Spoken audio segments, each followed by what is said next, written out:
Yafu Online TV, qulil haqqa wa in kana Naam, na ndio maana tunamwambia kwamba mwanamke ni lazima ajistiri kwa kuvaa hijabu, kwa sababu ni rahisi sana mwanamume kumtongoza yeye kwa sababu ya uzuri wake.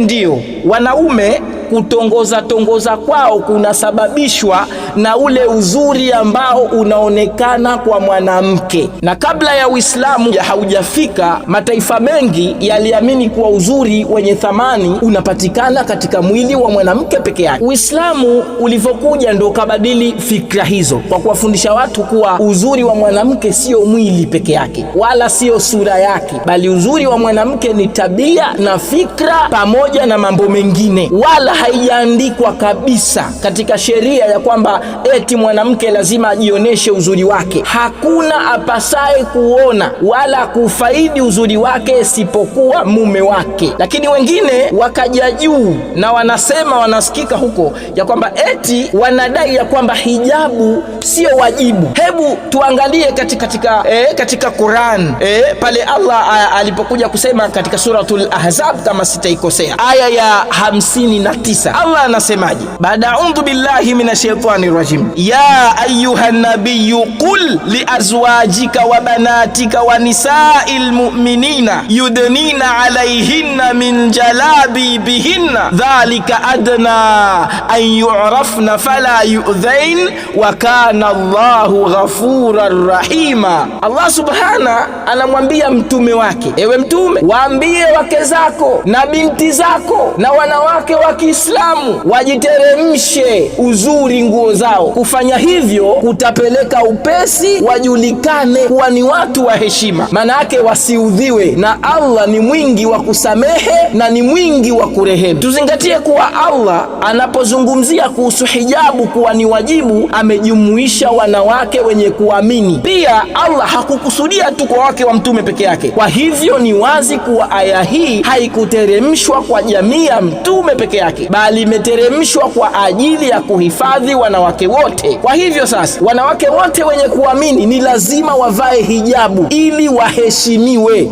na wajulikane kuwa wao ni wenye haya. Hakuna atakaye mzuru kwa ajili ya heshima alojiwekea juu ya mavazi hayo. Hijabu ni lazima. Hii tuambizane na wala tusibabaishe wakatokea watu wakaanza kubadilisha Kiswahili, mara sijui hivi, sijui mara uchi wa mwanamke ni hivi. Hapana. Allah subhanahu wa ta'ala katika suratul Nur anasemaje? Baada a'udhu billahi minash shaitani rajim, wa kullil mu'minati yaghdhuzna min absarihinna wa yahfazna furujahunna wa la yubdina zinatahunna illa ma dhahara minha وليضربن بخمرهن على جيوبهن ولا يبدين زينتهن إلا لبعولتهن أو آبائهن أو آباء بعولتهن أو أبنائهن أو أبناء بعولتهن أو إخوانهن أو بني إخوانهن أو بني أخواتهن أو نسائهن أو ما ملكت أيمانهن أو التابعين غير أولي الإربة من الرجال أو الطفل الذين لم يظهروا على عورات النساء ولا يضربن بأرجلهن ليعلم ما يخفين من زينتهن وتوبوا إلى الله جميعا أيها المؤمنون لعلكم تفلحون. Nawaambie waumini wanawake wainamishe macho yao na wazilinde tupu zao, wala wasioneshe uzuri wao isipokuwa unaudhihirika, na waangushe shungi zao juu ya vifua vyao, wala wasioneshe uzuri wao ila kwa waume zao au baba zao au baba wa waume zao au watoto wao au watoto wa waume zao au kaka zao au wana wa kaka zao au wana wa dada zao au wanawake wenzao au iliyowamiliki mikono yao ya kuume, au wafuasi wanaume wasio na matamanio,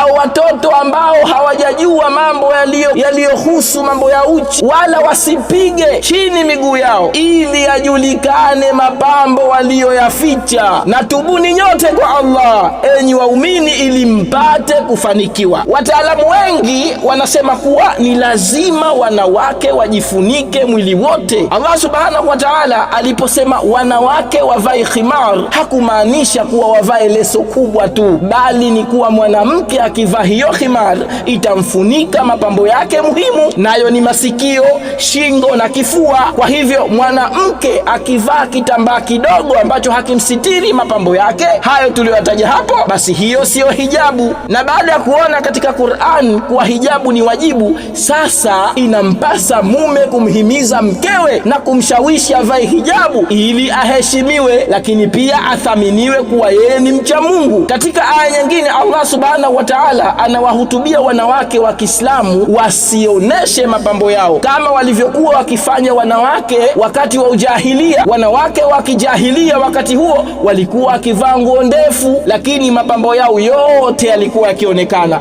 kama vile yalikuwa yanaonekana shingo, masikio, nywele, kadhalika na vitu vingine. Aya hiyo ya hijabu ilipoteremka, wanawake wote walitoka huko wamevaa hijabu. Wanaume waliposikia aya hiyo waliwaeleza wanawake maana ya hiyo aya. Basi wanawake walikuwa tayari kufuata sheria za Allah subhanahu kama ilivyoelezwa katika Qur'an. Madhali walikuwa hawana uwezo wa kununua nguo mpya, walinyanyua nguo zao kwa sehemu mbili ili watumie kama hijabu. Hiyo sasa ni kinyume na vile wanawake wa kisasa walivyo. Wao hutoa visingizio tu. Yani mwanamke wa kisasa akisikia kuhusiana kwamba vae hijabu, yeye ana kisingizio nyingi, mara pumzi, sijui mara sipati pumzi, mara sijui nitakuwa sioni, sijui mara mtu wenyewe sijui manake sina sura sionekani, je nikijifunika. Alimuradi watu wana maneno mabovu ambayo hata hayana msingi wote. Mtume sallallahu alaihi wasallam siku moja alikuja kuambia wanawake, alikuja kuongea kuhusiana na kikundi cha wanawake ya kwamba hawatoingia peponi. Hao ni miongoni mwa wale wanaovaa nguo za kubana, za kuonesha mwili, na hawafuati amri za Allah subhanahu wa ta'ala ya kuvaa hijab. Hawataingia tu peponi,